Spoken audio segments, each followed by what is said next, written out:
Hello friend, my channel city and trade knowledge में आपका स्वागत है। ये कहानी उन दिनों की है जब मेरी नई नई शादी हुई थी। और नई नई शादी हुई थी तो मैं मेरे पहली बार शादी होकर ससुराल गया था।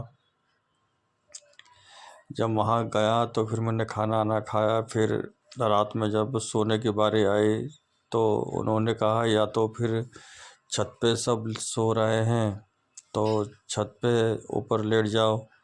तो मैंने कहा कि छत पे नहीं, मैंने कहा मैं रूम में ही लेटूँगा।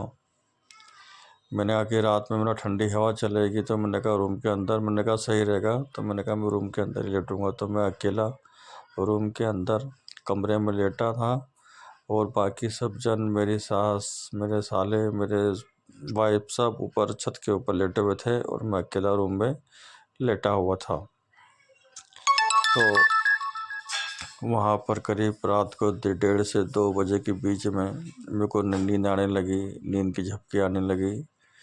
तो मुझे ऐसा लगा कि कोई उल्टे पाँव करके मेरे ऊपर चढ़ा हुआ है और मैं एकदम से घबरा गया, जिसकी वजह से मुझे रात भर नींद नहीं आई। और जब फिर सुबह हुई तो सुबह होने के बाद मैंने यह बात मेरे सालों को सबको बताई कि मेरे साथ रात में ऐसा हो गया था कि मुझे ऐसा लगा कि पंखे से कोई उल्टा लटका हुआ है, मेरे सीने पे हाथ रख के लेटा हुआ है। तो वह मेरे साले और सब हंसने लगे, मेरा मजाक उड़ाने लगे।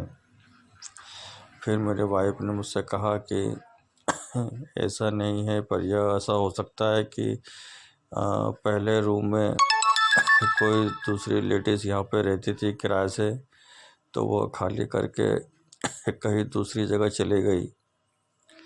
तो वह उसको हमने रूम दे रखा था, पर वह खाली करके कमरा कहीं दूसरी जगह रहने लगी। फिर बाद में मालूम चला कि किसी कारणवश वह परेशान होकर उसने आत्महत्या कर ली थी। वह पंखे में लटक गई थी, फांसी लगा ली थी, पंखे से लटक के मर गई थी। तो हो सकता है, क्योंकि वो बोलती थी मुझसे कि जब मेरी तुम्हारी शादी हो तो मुझे तुम्हारे हस्बैंड को दिखाना। तो हो सकता है कि वही आई हो देखने के लिए, कि यह हकीकत बात है। तब मुझे विश्वास हुआ कि मैंने कहा नहीं, मैंने कहा ये मेरे को वहम लग रहा था, मैंने कहा ये वहम नहीं है, यह हकीकत बात है और वही होगी जो यहाँ किराए से कमरे में इनके यहाँ रहती थी, करीब 3 साल रही थी। तब मुझे पक्का विश्वास हो गया और तब से मैं अकेले रूम में कभी नहीं लेटता हूँ।